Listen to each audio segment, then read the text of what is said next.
ಸಂಗೀತ, ಆಟ, ಚಿತ್ರಕಲೆ ಮುಂತಾದ ವಿಷಯಗಳಲ್ಲಿ ಸಣ್ಣ ವಯಸ್ಸಿನಲ್ಲಿಯೇ ಸಾಧನೆ ಮಾಡಿದ ಬಾಲ ಪ್ರತಿಭೆಗಳು ದೈವದತ್ತ ಕೊಡುಗೆ ಪಡೆದೊಡ್ಡದವರಂತ ಹೊಗಳಲ್ಪಟ್ಟವರು ದೊಡ್ಡವರಾದ ಮೇಲೆ ಮೊದಲಿನಂತೆ ಪ್ರತಿಭೆಯನ್ನು ತೋರಿಸಲಾಗದೆ ಸಾರ್ವಜನಿಕ ಜೀವನದಿಂದ ಕಣ್ಮರೆಯಾಗೋದನ್ನು ಅಥವಾ ಅತ್ಯಂತ ಸಾಧಾರಣ ಯಶಸ್ಸನ್ನು ಗಳಿಸೋದನ್ನು ನಾವು ಹಲವು ಸಲ ಗಮನಿಸಿರ್ತೀವಿ.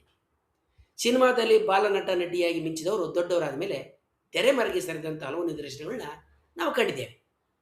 ಬಾಲ್ಯದಲ್ಲಿ ಅದ್ಭುತ ಪ್ರತಿಭೆಯನ್ನು ತೋರುವ ಮಕ್ಕಳು ಅಂದರೆ ಚೈಲ್ಡ್ ಪ್ರಾಡಿಜೀಸು ಬೆಳೆದು ದೊಡ್ಡವರಾದ ಮೇಲೆ ಯಾಕೆ ವಿಫಲರಾಗ್ತಾರೆ ಅಂತ ತಿಳಿಯೋದಕ್ಕೆ RPTU ವಿಶ್ವವಿದ್ಯಾಲಯದ ಕೈಸಸ್ ಕ್ಲಾಟರ್ಸ್ ಲ್ಯಾಂಡವ್ನೆಲ್ಲ ಕ್ರೀಡಾ ವಿಜ್ಞಾನದ ಪ್ರಾಧ್ಯಾಪಕರಾದಂಥ 6ನೇ ಗುಲಿಚೋ ಮುಂದಾಗ್ತಾರೆ. ಇದಕ್ಕಾಗಿ ಅವರು ಇನ್ಸ್ಬ್ರುಕ್ ವಿಶ್ವವಿದ್ಯಾಲಯದ ಕ್ರೀಡಾ ಅರ್ಥಶಾಸ್ತ್ರದ ಸಹಾಯಕ ಪ್ರಾಧ್ಯಾಪಕ ಮೈಕೆಲ್ ಬಾರ್ತು, ಮಿಚಿಗನ್ ಸ್ಟೇಟ್ ವಿಶ್ವವಿದ್ಯಾಲಯದ ಮನೋವಿಜ್ಞಾನದ ಪ್ರಾಧ್ಯಾಪಕ ಡಿ ಜಾಕ್ ಹ್ಯಾಬ್ರಿಕ್ಸು ಮತ್ತು ಪರ್ಡ್ಯೂ ವಿಶ್ವವಿದ್ಯಾಲಯದ ಮನೋವಿಜ್ಞಾನದ ಪ್ರಾಧ್ಯಾಪಕ ಬ್ರೂಕ್ ಎನ್ ಮ್ಯಾಕ್ಮಾರಾ ಅವರ ಜೊತೆಗೆ ಒಂದು ತಂಡವನ್ನು ರಚಿಸಿಕೊಳ್ತಾರೆ. ಈ ತಂಡ ಕಂಡುಕೊಂಡಂಥ ಸಂಶೋಧನೆಯ ಫಲಿತಾಂಶಗಳು ಈಗ ಸೈನ್ಸ್ ಜರ್ನಲಲ್ಲಿ 18 ಡಿಸೆಂಬರ್ 2025ರಂದು 25ರ ಸಂಚಿಕೆಯಲ್ಲಿ ಪ್ರಕಟ ಆಗಿದ್ದಾವೆ. ಈ ಸಂಶೋಧನಾ ತಂಡ ಹಲವಾರು ಹಿಂದಿನ ಅಧ್ಯಯನಗಳಿಂದ ದಕ್ಕಿದ ದೊಡ್ಡ ಪ್ರಮಾಣದ ದತ್ತಾಂಶವನ್ನು ಮರು ವಿಶ್ಲೇಷಣೆ ಮಾಡಿದೆ. ಒಟ್ಟಾರೆಯಾಗಿ ಪ್ರಪಂಚದ ಉದ್ದಗಲಕ್ಕೆ 34,839 ಬಾಲ ಪ್ರತಿಭೆಗಳ ಬೆಳವಣಿಗೆ ಇತಿಹಾಸವನ್ನು ಈ ತಂಡ ಪರಿಶೀಲನೆ ಮಾಡಿದೆ. ಈ ಗುಂಪಿನಲ್ಲಿ ವಿಜ್ಞಾನದಲ್ಲಿ ನೊಬೆಲ್ ಪ್ರಶಸ್ತಿಯ ವಿಜೇತರು, ಒಲಿಂಪಿಕ್ ಪದಕ ವಿಜೇತರು, ವಿಶ್ವದ ಅಗ್ರಮಾನ್ಯ ಚೆಸ್ ಆಟಗಾರರು ಮತ್ತು ಶಾಸ್ತ್ರೀಯ ಸಂಗೀತದ ಸಂಯೋಜಕರು ಮತ್ತು ಇಂಥ ಹಲವು ರಂಗಗಳಲ್ಲಿ ಸಾಧನೆ ಮಾಡಿದವರು ಸೇರಿದ್ದಾರೆ. ಈ ತಂಡ ನಡೆಸಿದ ಅಧ್ಯಯನಗಳ ಪ್ರಕಾರ ಬಾಲ್ಯದಲ್ಲಿ ತೋರಿದ ಪ್ರತಿಭೆ ಮತ್ತು ವಯಸ್ಕರಾದಾಗ ದಕ್ಕುವ ಯಶಸ್ಸಿನ ನಡುವೆ ನೇರ ಸಂಬಂಧ ಕೇವಲ 10% ಜನರಲ್ಲಿ ಮಾತ್ರ ಕಂಡುಬಂದಿದೆ. ಅಂದರೆ ಬಾಲ್ಯದಲ್ಲಿ ಶ್ರೇಷ್ಠ ಸಾಧನೆ ಮಾಡಿದಂಥ 90% ಮಕ್ಕಳು ದೊಡ್ಡವರಾದ ಮೇಲೆ ತಮ್ಮ ಕ್ಷೇತ್ರದಲ್ಲಿ ಅಷ್ಟೊಂದು ಯಶಸ್ವಿಯಾಗೋದಿಲ್ಲ, ಸಾಧಾರಣವಾಗಿ ಯಶಸ್ಸನ್ನು ಪಡಿತಾರೆ.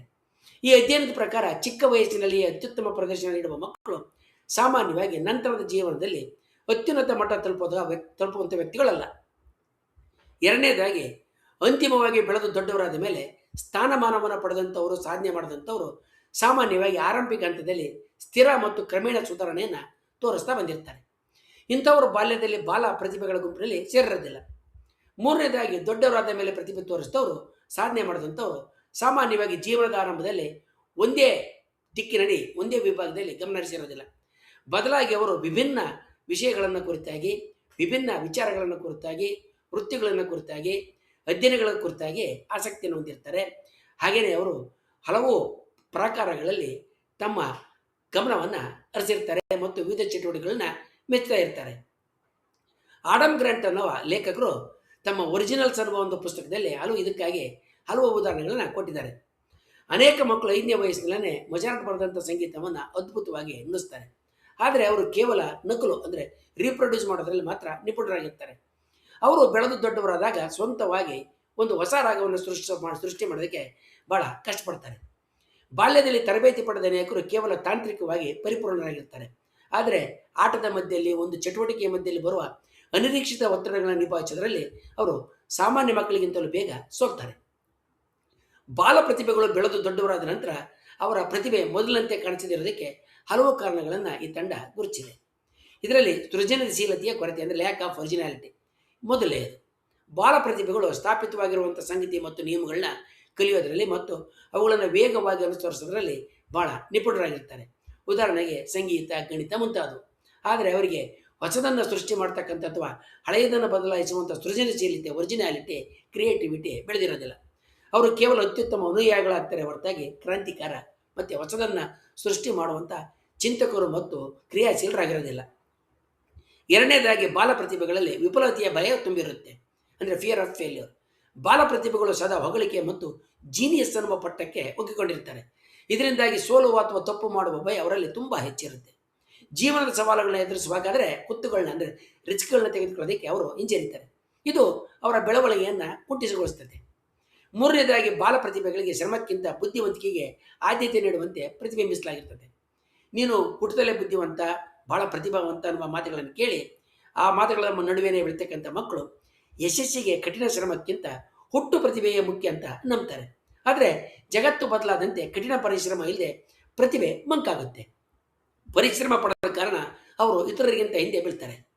ನಾಲ್ಕನೆಯದಾಗಿ, ಮಾನಸಿಕ ಒತ್ತಡ ಮತ್ತು ಆಸಕ್ತಿ ನಷ್ಟ. ಪೋಷಕರ ಮತ್ತು ಜನರ ಅತಿಯಾದ ನಿರೀಕ್ಷೆ ಮತ್ತು ಚಿಕ್ಕ ವಯಸ್ಸಿನಲ್ಲಿಯೇ ಸಿಗುವಂಥ ಅತಿಯಾದ ಕೀರ್ತಿ ಮತ್ತು ಖ್ಯಾತಿ ಮಕ್ಕಳ ಮೇಲೆ ಮಾನಸಿಕ ಒತ್ತಡವನ್ನು ಹೇರ್ತದೆ.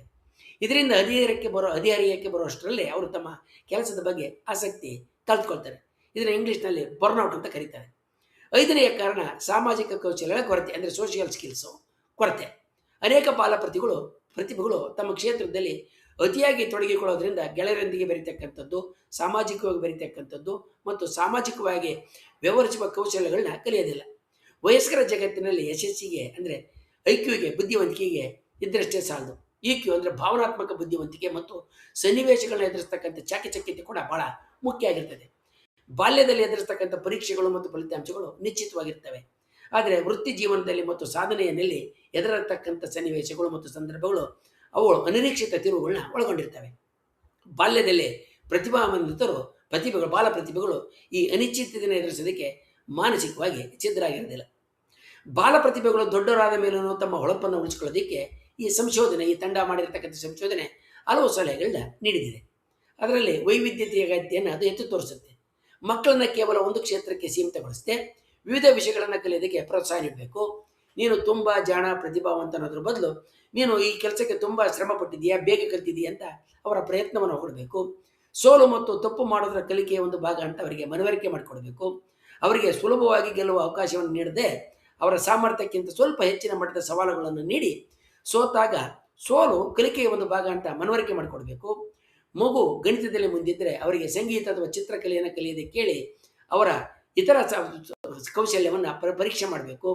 ತನಗೆ ಬಾರದ ಹೊಸ ವಿಷಯನ ಕಲಿಬೇಕಾದ್ರೆ ಮಗು ಮತ್ತೆ 0ಯಿಂದ ಕಲಿಯೋದಕ್ಕೆ ಪ್ರಾರಂಭ ಮಾಡ್ತೈತೆ. ಇದು ಅವರಲ್ಲಿ ವಿನಯ ಮತ್ತು ಅಂದರೆ ಹ್ಯೂಮಿಲಿಟಿ ಮತ್ತು ಸತತ ಪ್ರಯತ್ನ ಅಂದರೆ ಪರ್ಸಿಸ್ಟೆನ್ಸ್ ಗುಣಗಳನ್ನ ಬೆಳೆಸುತ್ತೆ. ತಪ್ಪು ಸೋಲಿನ ಗುರುತಲ್ಲ, ಕಲಿಕೆಯ ಒಂದು ಭಾಗ. ಪ್ರತಿಭೆ ಜೊತೆಗೆ ಪರಿಶ್ರಮ ಬೇಕು.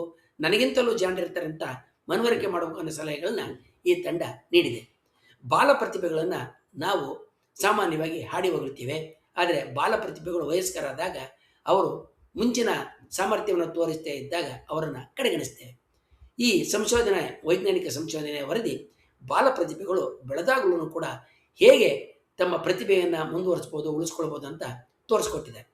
ಮುಂದಿನ ವಿಡಿಯೋದಲ್ಲಿ ನಾವು ಜನಸಾಮಾನ್ಯರಲ್ಲಿ ಜನಚೇತನೆಯಾಗಿರುವ ಹಲವು ಸಂಗತಿಗಳ ಹಿಂದೆ ಹೇಗೆ ಸಾಮಾಜಿಕ ಮತ್ತು ವೈಜ್ಞಾನಿಕ ಸಂಗತಿಗಳು ಕೆಲಸ ಮಾಡ್ತಾ ಇರೋದನ್ನು ತಿಳ್ಕೊಳ್ಳೋಣ. ವಂದನೆಗಳೊಂದಿಗೆ.